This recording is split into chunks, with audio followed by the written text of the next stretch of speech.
They say some discoveries don't happen in dusty archives or ancient ruins. Sometimes they happen under museum lights, when the past suddenly looks straight back at you.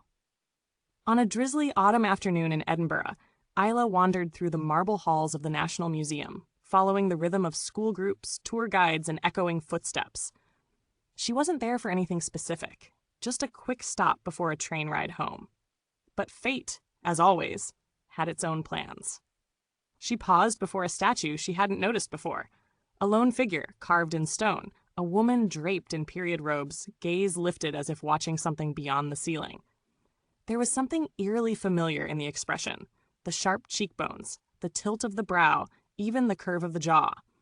Isla stepped closer. This one, an elderly docent murmured nearby, was sculpted in 1892. No one knows the true origin of the subject, only that the name associated with her portrait vanished from records. Isla froze. A nameplate read Lady E.M. Calderwood. Calderwood, her mother's maiden name. A prickle crawled down her spine. She'd grown up with bedtime tales of a mysterious Calderwood ancestor, an educator, reformer, traveler, but no photographs had survived. Just stories and whispers. She took a photo. Later that night, curiosity burned too hot to ignore. Digging through genealogy forums, ship manifests, burial registries, she traced the name.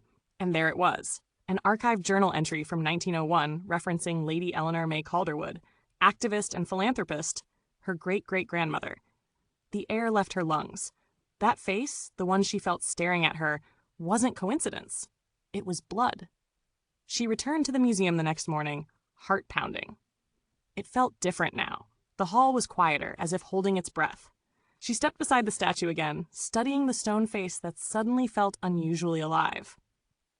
Funny how the past lingers, the same docent remarked, approaching her. Visitors say she feels familiar, like a memory they can't name. Isla swallowed. She is familiar, she said softly.